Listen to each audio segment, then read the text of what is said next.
नमस्कार दोस्तों, स्वागत है आपका केटी वॉइस स्टोरीज चैनल में। दोस्तों, हमारी आज की कहानी है लोकर और खूबसूरत औरत। अंजू अपने पति राजीव और बच्चों के साथ बहुत खुश थी। उनके 2 बच्चे हैं, एक लड़की और एक लड़का। बड़ा लड़का अभी 12 साल का है, लड़की छोटी है, 8 साल की। एक मिडिल क्लास परिवार है।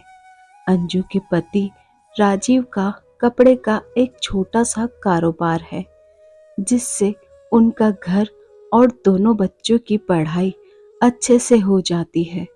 राजीव अपने बच्चों और पत्नी को बहुत प्यार करता है। अंजू अपनी छोटी सी दुनिया में खुश थी, लेकिन फिर उस एक दिन से सब कुछ बदलने लगता है। एक दिन राजीव जब घर आया तब उसका मूड कुछ ठीक नहीं था। उसके बच्चे वहीं बैठे पढ़ाई कर रहे थे। बातों बातों में उनमें बहस हो गई और वो झगड़ा करने लगे। राजीव वहीं बैठा था और अपने ही ख्यालों में खोया था।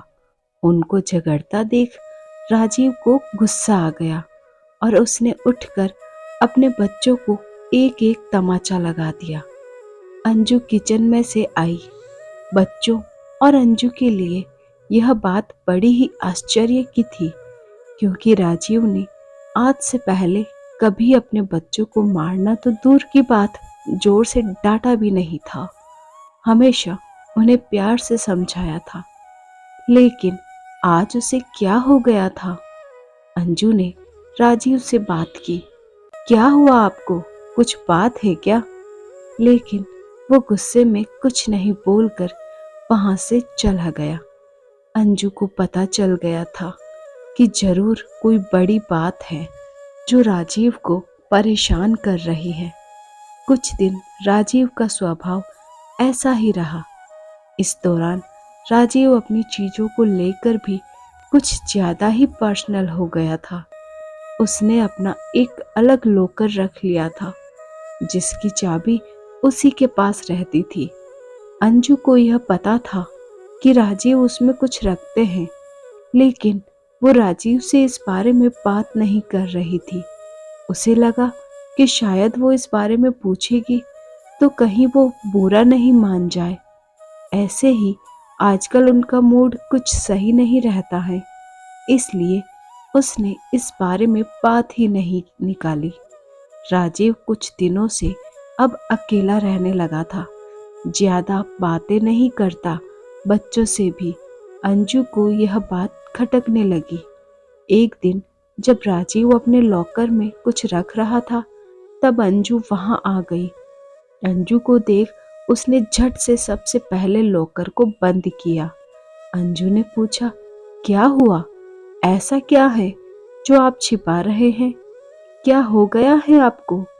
कुछ बात है तो बताइए। राजीव ने कहा, कुछ नहीं। कुछ होगा तो मैं तुम्हें बताऊंगा। ऐसा कुछ है ही नहीं।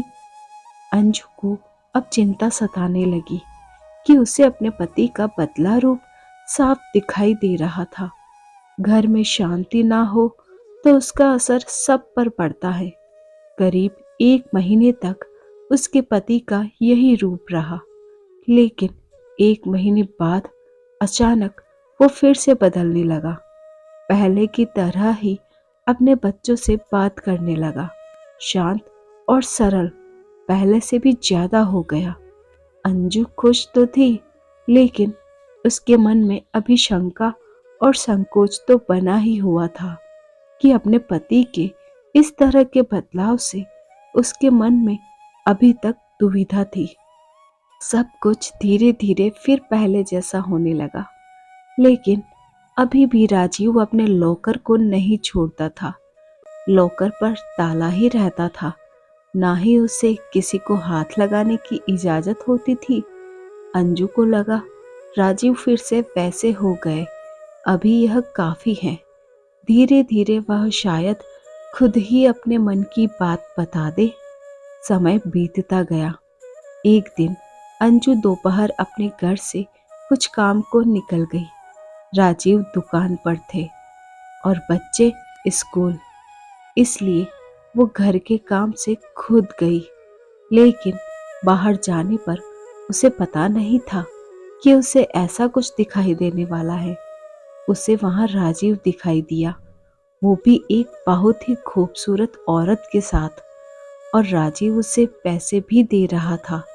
उनको देखकर अंजू छिप गई ताकि वो दिखाई नहीं दे, लेकिन अब उसके मन में सवालों के भूचाल आ गए थे। तरह तरह के ख्याल आने लगे कि इस औरत की वजह से ही शायद उसके पति में बदलाव आया है। शाम जब राजीव घर आया तो अंजू ने पहले ही कुछ सोच रखा था। उसने राजीव से पूछा, दिन कैसा गया? कहीं गए थे या दुकान पर ही थे? राजीव ने कहा, नहीं, दुकान पर ही था, कहाँ जाऊंगा? अंजू को पता था कि राजीव झूठ बोल रहा है, लेकिन क्यों और किस कारण से, यह उसे पता नहीं था। उस दिन से अंजू राजीव पर नजर रखने लगी। वो बीच बीच पर दुकान जाती थी और राजीव का फोन चेक करती थी, लेकिन अगले 1 महीने तक उसे कुछ नहीं मिला। राजीव ना तो उस औरत से मिला, ना ही कुछ और। लेकिन फिर महीने की 1 तारीख वो उससे फिर मिलते दिखाई दिया और उसे पैसे देता दिखा। अंजू को फिर समझ नहीं आया कि आखिर यह बात क्या है।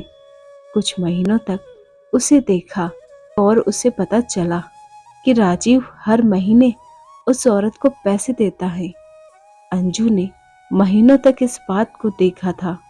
एक दिन जब राजीव अपने घर आया तो अंजू ने उसको पूछ ही लिया कि क्या बात है, आप कुछ छिपा रहे हैं क्या? राजीव ने कहा कि नहीं। फिर तुम वही बात लेकर बैठ गई। अंजू ने इस बार बोल ही दिया कि अगर कुछ छिपा नहीं रहे तो हर महीने उस औरत को पैसे क्यों देते हो? राजीव के मुंह का रंग बदल गया। वो तिलमिला गया और गुस्से से बोला, तो तुम मेरा पीछा कर रही हो, मुझ पर नजर रख रही हो? हर महीने मैं बहुत लोगों को पैसे देता हूँ, तुम क्या जानती हो दुकान के बारे में? अंजू ने कहा कि मैं जानती हूँ दुकान के बारे में, और यह भी जानती हूँ कि वो दुकान का काम नहीं था। राजीव ने कहा कि तुम्हें जो समझना है समझो, मुझे तुम्हें कोई सबूत देने की जरूरत नहीं है। वो बात वहां खत्म नहीं हुई। अंजू ने उसके बाद भी राजीव पर नजर रखी, लेकिन अब उसे वो उसके साथ फिर दिखाई नहीं दिए। अंजू ने सोचा कि शायद राजीव ने अब मिलने की जगह को बदल दिया होगा। राजीव का लॉकर भी उसे अब खटकने लगा। उसे लगा कि हो ना हो, शायद इसी में वो राज है जो उस औरत और राजीव के बीच में है। जब राजीव नहीं था तब उसने कोशिश की उस लॉकर को खोलने की, लेकिन वो नहीं खुला। घर में बच्चों को देखकर अंजू चुप हो गई। उसने इस बात को घर में उठाना बंद किया। उसे लगा कि इसका उसके बच्चों पर पूरा असर पड़ेगा, और वो नहीं चाहती थी कि ऐसा हो। समय बीतता गया। करीब 3 साल के बाद राजीव की तबीयत खराब हुई। सांस लेने में प्रॉब्लम हो रही थी। राजीव अपनी पत्नी के बिना बताए अस्पताल गया था और करीब 1 या 2 दिन बाद वापस आ गया। घर में किसी को इस बारे में उसने नहीं बताया। 2 दिन बाद जब वो घर आया तो अंजू उस पर टूट पड़ी। बोली कि क्या हालत बना रखी है, कहाँ थे? ऐसा क्या है जो आप इतने सालों से छिपा रहे हैं? आज मुझे आपके और इस लॉकर के बारे में जानना है। राजीव ने अब सच बताना सही समझा। उसने लॉकर खोला और उसमें से फाइल निकालकर अपनी पत्नी को दिखाना शुरू कर दिया। सब देखकर अंजू के पैरों तले जमीन निकल गई। उस फाइल में उसकी बीमारी और अस्पताल के पर्चे थे। राजीव ने बताया कि आज से ठीक 4 साल पहले उसे पता चला था कि उसे एक गंभीर बीमारी है और ज्यादा दिनों का मेहमान नहीं है। इस बात ने उसे तोड़ दिया था। उसे चिंता सताने लगी थी। वो यही सब में डूबा हुआ था। वो निराशा और चिड़चिड़ा हो गया था। यह सब हो ही रहा था कि एक दिन दुकान के सामने उसे एक औरत दिखाई दी जो कि भीख मांग रही थी। उसे देखकर उसे दया आ गई। उसने उससे पूछा कि क्या हुआ बहन, देखने से लगता है कि तुम अच्छे घर की हो और फिर सड़क पर इस तरह भीख मांग रही हो। उस औरत ने अपनी कहानी सुनाई। कहा कि वो अनाथ थी। उसके पति ने उससे शादी की, लेकिन उनके देहांत के बाद उसका वहां रहना मुश्किल हो गया था। उसे वहां के लोगों की नीयत का पता चल गया था, इसलिए वो कैसे भी बचकर अपने 2 बच्चों के साथ वहां से यहाँ इस नए शहर में आ गई। यहाँ उसे गुजारा और रहना मुश्किल हो रहा है, इसलिए मजबूरन उसे भीख मांगना पड़ रहा है। राजीव को उस समय लगा कि अब उसकी जिंदगी कुछ ही समय की है, इसलिए उसने उसकी मदद करना शुरू किया। उसे और उसके बच्चे के रहने को घर और खाने की व्यवस्था की।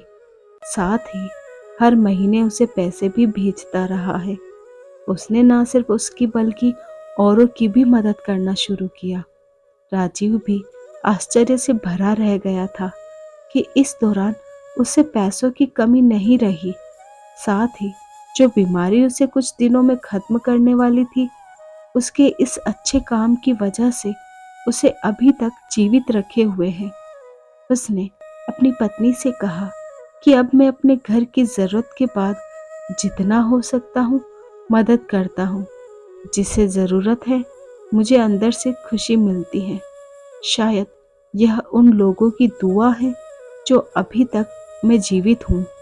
अंजू यह सब सुनकर रोने लगी और उसने अपने पति से माफी भी मांगी। उसने कहा कि आप इतना सब कुछ झेल रहे थे और हम आपको कितना गलत समझ रहे थे। अंजू भी राजीव के इस काम में अब उसका साथ देने लगी।